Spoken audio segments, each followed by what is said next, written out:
Men don't decide to marry you because they love you. I know this might sound confusing, harsh, or even shocking, but if you've been waiting for a guy to commit, propose, or take the next step, or even wondering why your last relationship never got there, you need to understand something.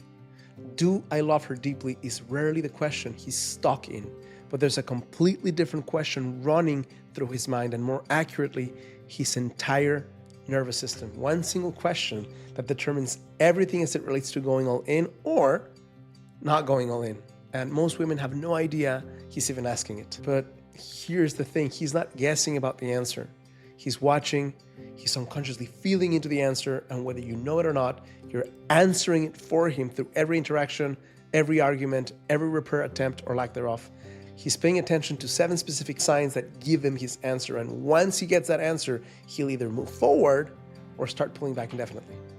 And if you're not aware of this dynamic, you could waste some of the best years of your life in this hamster wheel that's really frustrating. So in this video, I'm going to walk you through all 7 steps, because once you understand what he's actually looking for, you'll have the X-ray vision most women wish they had to be able to finally see how a guy commits. You'll know exactly where you stand, and even better, if a few intentional shifts from you can change everything, or if it's time for you to cut your losses before you waste another year waiting for him. But before I walk you through the 7 things, I need to say something really important, because this isn't a blame the victim stupid sort of video. If you're watching this, you already know some men are never, ever going to commit. That's how it works. They're emotionally unavailable, they're immature, they're still figuring out who they are, going through some emotional puberty of sorts. And no matter what you do, no matter how awesome, intelligent, sexy you are, they're not ready. This video is not about trying harder with those guys, because if he's truly not capable of commitment, that's not your problem to solve. That is his work to do. This video is for a different situation. This video is for when you're with a conscious man, a guy who could commit, a man who's capable of commitment, but something is holding him back. And for the life of you, you can't seem to figure out what that is. So first, here is the boringly practical, unglamorous, and seemingly stupid question every man is unconsciously asking himself before committing. Can I make her happy? Now, on the surface, that sounds like a stupid question, like the wrong question, because you can't make someone happy, because happiness comes from within, because everyone's responsible for their own happiness, blah, blah, blah, psychology 101. And you'd be right, except that's not really what men are asking. What he's actually asking underneath that are much deeper questions. For example, will I feel appreciated when I give my all, or will it never be enough? Will she still admire me when I mess up, or will she lose respect for me? Will my efforts be seen, or will they be maybe fade into the background when my mistakes are highlighted? Can I be myself with her, or do I need to perform and be someone I'm not for her to be happy? Will she assume the best of me, or am I always one mistake away from being the problem? Is her attraction to me separate from the way I show up, or does it vanish every time I mess up, only to slowly return if I've been good enough long enough? Will this relationship energize me, or slowly drain the life force out of me until there's nothing left? Those are the real questions. And when men say, can I make her happy? What they're really asking is, can I win with her? And not in a competitive way where they win over you, but in a, will I feel like a good partner in this relationship kind of way? Will my love feel like it matters? These are the 7 things I'll reveal today.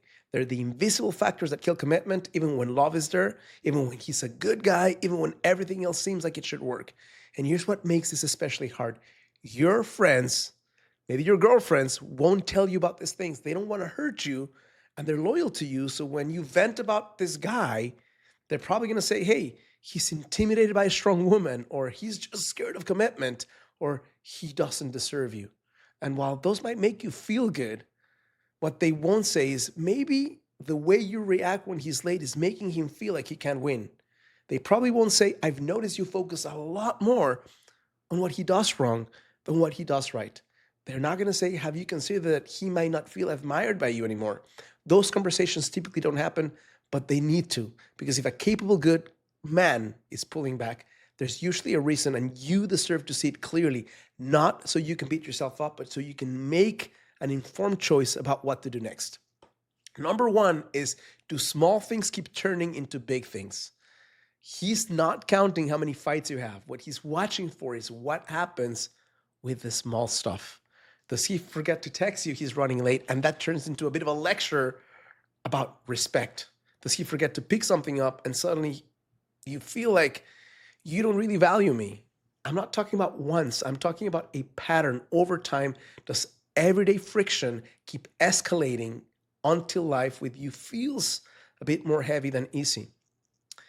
This is the definition of drama. And listen, men do this too. I'm not unaware of it. Plenty of guys escalate small stuff into big blow-ups. But this video is about helping you identify where you are in this dynamic, because that's the only thing you have control over. So here's what's happening in his head when this pattern shows up. He's thinking, if being 10 minutes late turns into this, what happens when I'm dealing with aging parents, or when I lose a major client, when I lose my job, when something real happens and I actually do drop the ball? He starts doing the math, and the math doesn't work. Good men will not stay in high drama situations, not because they can't handle conflict, but because they can feel when the emotional cost of small mistakes is out of proportion, when too many things become something big, when there's no such thing as a minor issue that stays minor. He gets his answer. Can I make her happy? Hell no, because nothing I do will ever be enough to prevent the next blow up. So if you just heard this and maybe thought of 2 or 3 recent examples where you turned a missed text or a vague response into a TEDx talk about emotional availability, there's your answer. That's probably what's keeping him from committing. And if this is you, you deep down know that is probably the case. Now, if you're a single woman, you may not fully be aware of the root cause why you're still single. What I've done is I've taken 14 years of helping women in every walk of life, every kind of relationship challenge you can imagine, and helping them to create the attraction and the relationship that they've been dreaming their entire lives.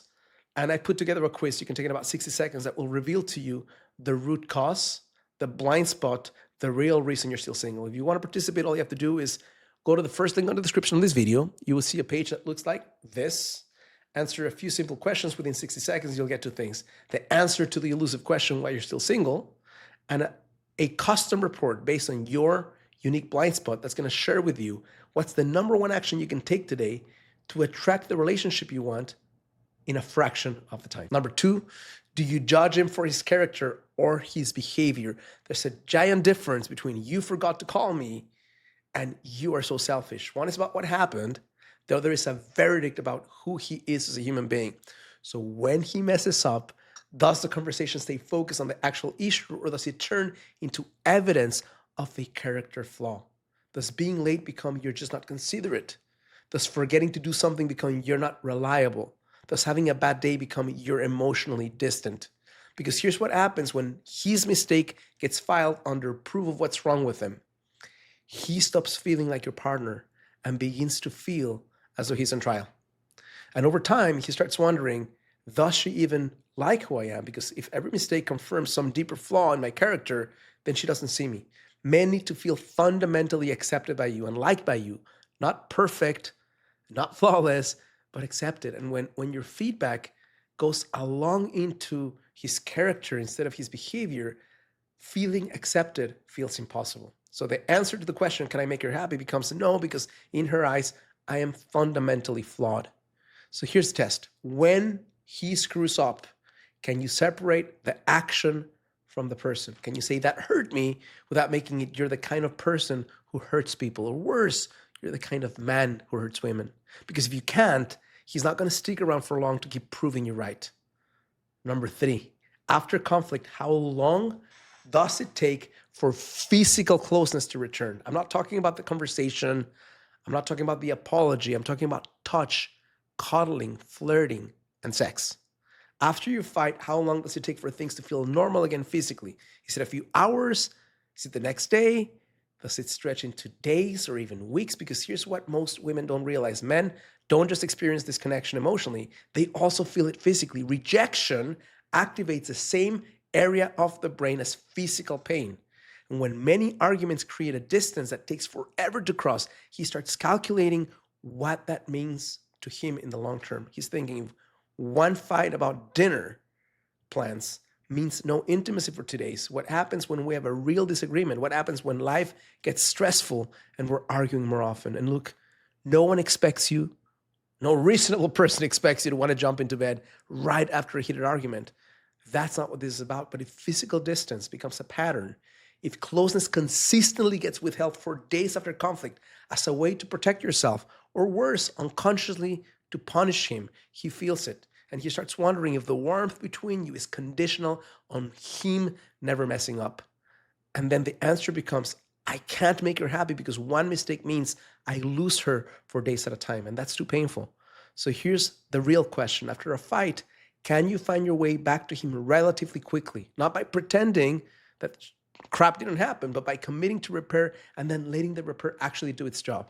Because if physical closeness is something he has to earn back every single time, he's going to start wondering if it's worth the cost.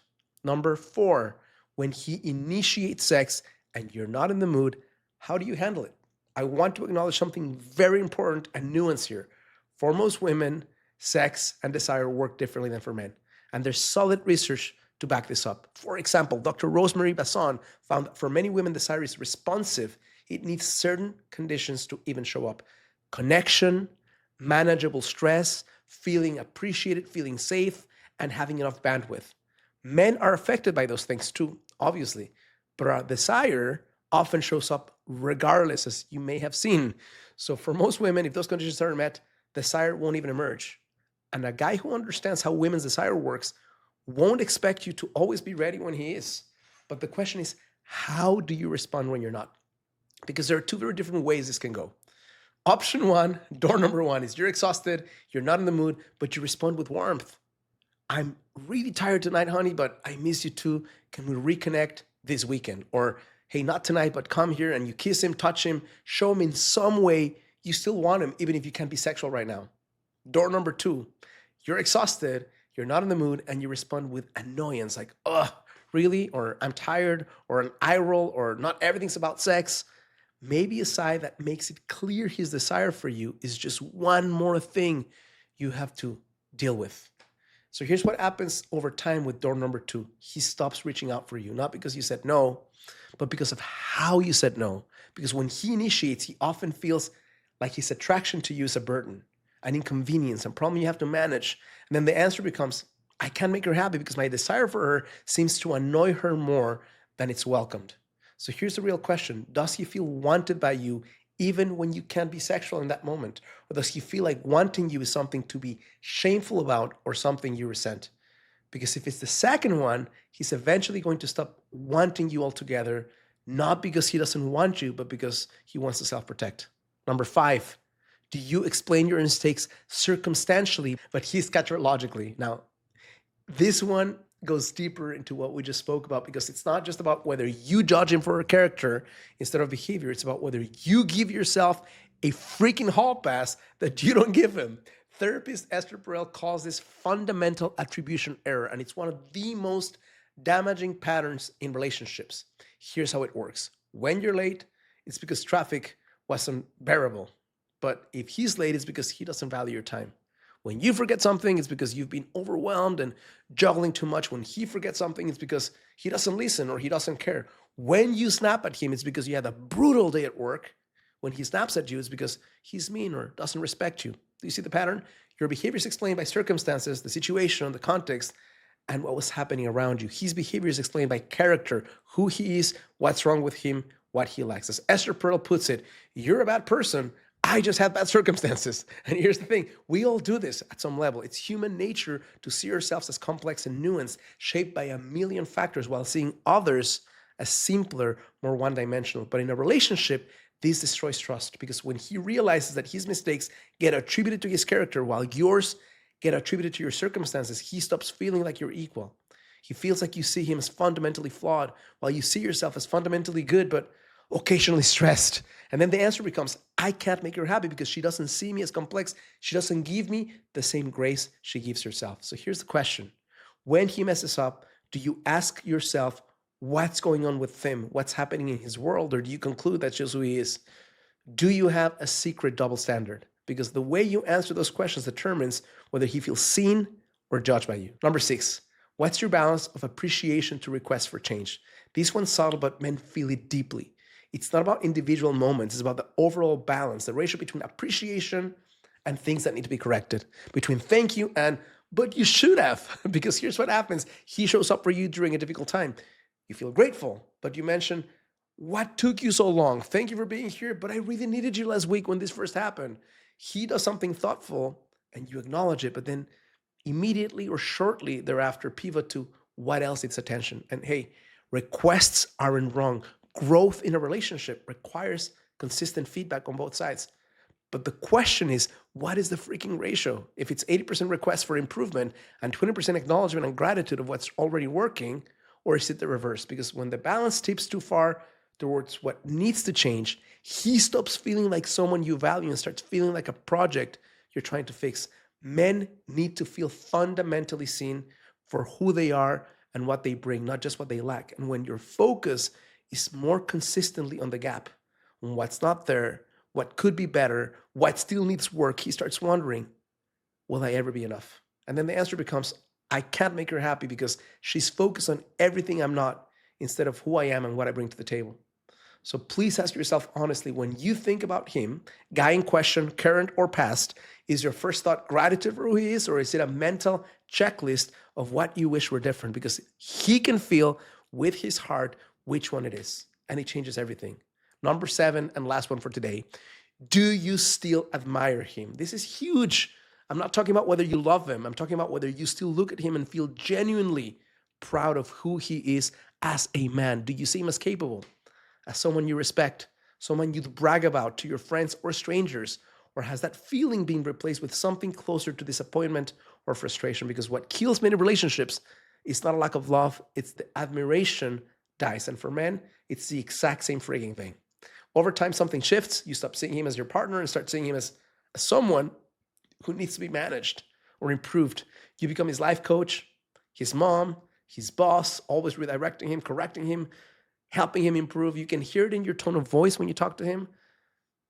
Sometimes the eye rolls when he makes a decision, the way you double check secretly whatever he's doing, the way you vent to your friends about him, not with affection, but maybe with exasperation. He is not your equal anymore. He's your project. And men can feel this shift. They know when you've stopped admiring them. When your default feeling has gone from I'm proud of this guy to I'm frustrated with this guy, that's a pivoting point. John Gottman research found that contempt is the number one predictor of divorce. And contempt doesn't start with I hate you. It starts when you stop respecting who someone is. When you've decided you're fundamentally better than they are in some or many ways. It shows up in small ways first. How you take over because it's easier than letting him handle it, how you stop asking his opinion because you've already decided he's not going to get it right, or how you manage him instead of trusting him. And eventually, he stops feeling like a man with you. He feels like a kid being tolerated. That's the breaking point. Not because he stopped loving you, but because no man can or will stay long-term with a woman who doesn't admire him. It hollows him out. It puts a hole in his heart. So here's what you need to ask yourself. When you think about him, do you genuinely feel proud? Do you see him as strong and capable? Do you admire who he is? Or do you see him as someone who constantly needs correction and improvement before he's acceptable? If it's the second one, he already feels it, and that's the number one reason why he's not moving forward. Now, this stuff I'm talking about today is very complicated. It's not black and white, and you can be doing some of these things and still be a great partner. He can be stuck for reasons that have nothing to do with you. So none of this is simple. But here's the harder truth. Most people don't get to the other side of these challenges alone. You can watch this video 20 times. You can understand every single point and still struggle to actually change the pattern on the ground when you're in it. Because these behaviors run deep. They're tied to how you were raised, past relationships, how you were wired, wounds you didn't even know you had. That doesn't make you broken. But here's something I need you to hear. There is hope. If you're single right now and you're realizing these patterns have shown up multiple times in your past or in your relationships, you can work on this before the next one. You don't have to keep repeating the same cycle. You can actually heal this stuff and show up differently next time. And if you're in a relationship right now that feels stuck, or a situationship where he's hesitating and you can't figure out why, this might be exactly what you need to see. You can turn this around, not overnight, but it's possible to do it. The question is whether you want to do this work, because it is real work. If you want my help and guidance on how to shift a pattern that's been running for a while, or you just don't understand what it is, the second link in the description will help you connect with me. I work with women and couples on exactly this, how to get out of these loops and how to show up in a way that makes commitment feel natural and flowing instead of forced. You don't have to figure this out alone, but either way, now you see what many people never see. And that really matters because you can't change what you can't see. Now you can see it. The question is, what are you going to do about it? If this is meaningful and insightful for you, it would mean the world to me if you click like and subscribe to my channel. Share this with someone who needs to hear it. And if you want to continue learning how you can attract the relationship that you've been craving without the need for gimmicks, manipulation, games, or stupid techniques, make sure to watch the next video right here.